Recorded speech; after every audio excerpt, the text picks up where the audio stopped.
الرحیم۔ شروع کرتا ہوں اللہ پاک کے پاک نام سے جو بڑا مہربان اور نہایت رحم کرنے والا ہے۔ میری انتہائی گزارش یہی ہے کہ تیرے پاک نام سے ابتدا کر رہا ہوں۔ آج کا ٹاپک ہے اسٹرلائزیشن کی ڈیفینیشن ہے: اسٹرلائزیشن is the destruction of microorganisms including bacteria spores. Sterilization is the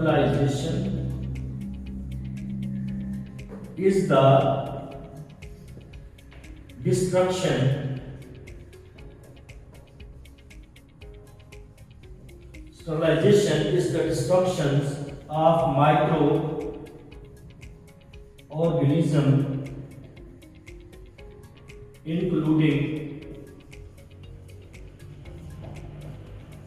bacteria spores.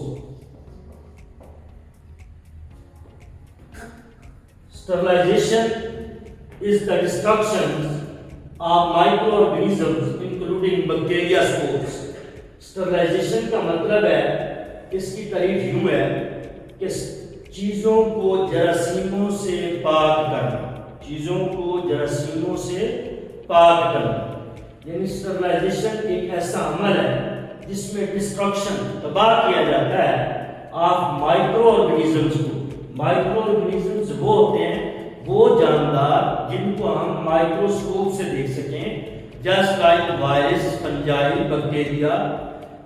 یہ مائکرو آرگنیزمز ہیں جو عام آنکھوں سے نظر نہیں آتے، ان کو دیکھنے کے لیے ہمیں مائکروسکوپ کی ضرورت ہوتی ہے، ان کو ہم مائکرو آرگنیزمز کہتے ہیں انکلوڈنگ بیکٹیریا سپورز۔ اسٹرلائزیشن کا مطلب یہ ہے کہ اس میں بیکٹیریا بھی ختم ہوتے ہیں اور ان کے سپور بھی ختم ہو جاتے ہیں۔ ڈس انفیکشن اور چیز ہے، اسٹرلائزیشن اور چیز ہے۔ اسی کے بعد آگے ہم بات کرتے ہیں ڈس انفیکشن کی۔ ڈس انفیکشن کا مطلب ہے sterilisation is the destruction of micro organism, اس کے میں ہم سپور نہیں مار سکتے۔ ڈس انفیکٹڈ، جیسے کہ آپ کی یہ کرسولیکس ہے، یہ ڈس انفیکٹڈ ہے۔ آئیے بات کرتے ہیں ہم ڈس انفیکٹڈ کی کہ واٹ از ڈفرنٹ بٹوین، ہمارا ایک لیسن ہے، what is different between disinfected solution and antiseptic solution. بڑی امپورٹنٹ بات ہے اور یہ وہ سوال ہے جو اکثر آپ کے پیپر میں آتا ہے کہ واٹ از ڈفرنٹ بٹوین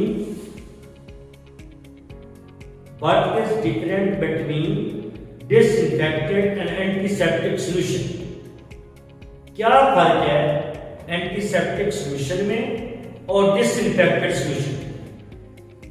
تو بیٹا اس کا آنسر یہ ہے کہ اینٹی سیپٹک سولوشن وہ ہوتے ہیں جو لیونگ آرگنیزم پہ جراثیموں کو ختم کرتے ہیں، جسٹ لائک آپ کی پائیولین، آیوڈین، سپرٹ وغیرہ۔ یہ آپ کی لیونگ آرگنیزم پہ زندہ جانداروں پر جراثیموں کو مارنا اینٹی سیپٹک کہلاتا ہے، جیسے مثال کے طور پر پائیولین، سپرٹ وغیرہ۔ اس کے بعد ہے ڈس انفیکٹنٹ۔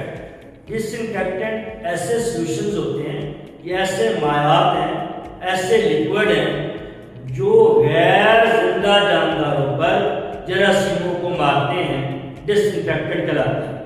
اس کی مثال جیسے چیئرز پہ جراثیموں کو مارنا، فرش پہ آپ نے جراثیموں کو مارنا، اس کا الفا گارڈ ہے، کرسولیکس ہے، یہ تمام چیزیں ہیں، اس سے چیزوں کو جراثیموں سے پاک کیا جائے۔ نیکسٹ سوال ویری امپورٹنٹ، آج ہم 5 سوال انشاءاللہ پڑھیں گے، 5 سوال پڑھیں گے۔ پہلا سوال ہمارا کمپلیٹ ہوا کہ ڈیفائن اسٹرلائزیشن کی تعریف کریں and explain antiseptic solution, disinfected solution. Antiseptic solution and disinfected solution. Antiseptic solution وہ سولوشنز ہوتے ہیں، وہ مائعات ہوتے ہیں جو ہم زندہ لیونگ آرگنیزم کے جراثیموں کو مارتے ہیں۔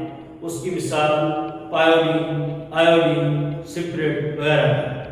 اس کے بعد ڈس انفیکٹڈ سولوشن ہے.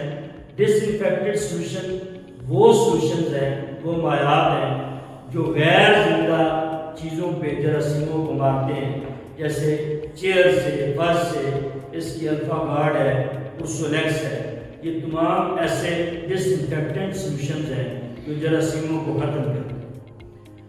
سوال نمبر 2، کویسچن نمبر 2 جو ہے، what is different bacteriocidal and بیکٹیریوسٹیٹکس.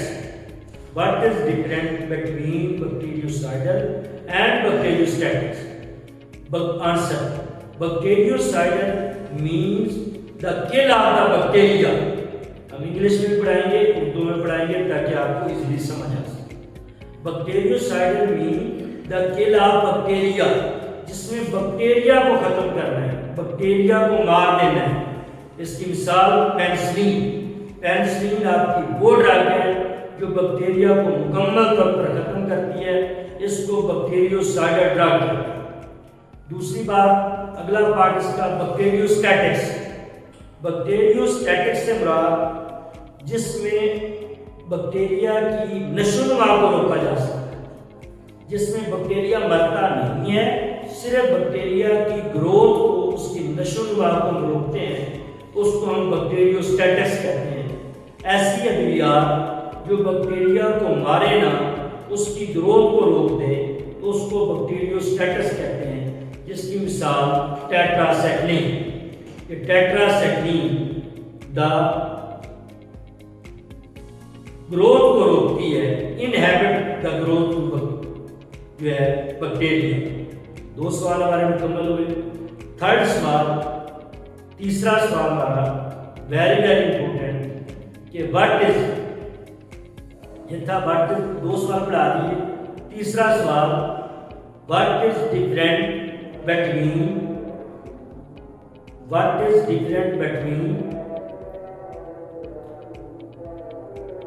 suture and ligature.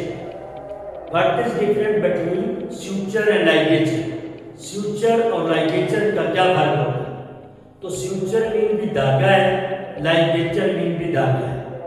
suture mean وہ دھاگا جس کے ساتھ نیڈل لگی ہو. ligature کا مطلب ligate کرنا یعنی گرا لگنا. وہ دھاگا جو بغیر نیڈل کے ہو، اس کو ہم لائگیٹ باندھنے کے لیے لگایا جائے، اس کو ہم لائگیچر کہتے ہیں. جسٹ لائک آپ کی سوچر، جس سلک ہے، پرولین ہے، وہ دھاگا جس کے ساتھ نیڈل ہو اس کو ہم سوچر کہتے ہیں، اور وہ دھاگا جو بغیر نیڈل کے ہو اس کو ہم لائگیچر کہتے ہیں.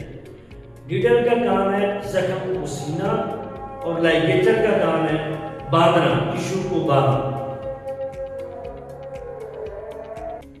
نیکسٹ سوال ہے ہمارا، what is different between absorbable suture and non absorbable suture. What is different between absorbable suture and non absorbable suture. کہتے ہیں ابزاربل کا مطلب ہوتا ہے جذب، یعنی وہ دھاگے جو جسم میں تحلیل ہو جاتے ہیں ان میں، اور جو جسم میں تحلیل نہیں ہوتے ان میں فرق بتائیں. تو جو ابزاربل دھاگا ہے، جیسے مثال کے طور پر کیٹ، یہ بھیڑ کی آنکھ سے تیار کیا جاتا ہے اور یہ جذب ہو جاتا ہے. جب کسی فیمیل کا سیزیرین ہوتا ہے، بڑا آپریشن ہوتا ہے، کیٹ لگاتے ہیں تو وہ خود بخود جسم کے اندر تحلیل ہو جاتا ہے، اس کو نکالنے کی ضرورت نہیں پڑتی. باقی جیسا کہ آپ کا وائٹرل ہے، پرولین ہے، یہ نان ابزاربل سوچرز ہیں. یہ وہ دھاگے ہیں جو آپ نکال نہیں سکتے، جو جذب نہیں ہوتے. یا سلک ہے جس کو آپ کوئی اسٹچ وغیرہ کریں تو 7 دن بعد ان کو نکالتے ہیں یا کاٹتے ہیں، ریموو کرتے ہیں باڈی سے، اس کو نان ابزاربل سوچر کہتے ہیں. یہ اتنا ہی کریں انشاءاللہ. اللہ حافظ. باقی نیکسٹ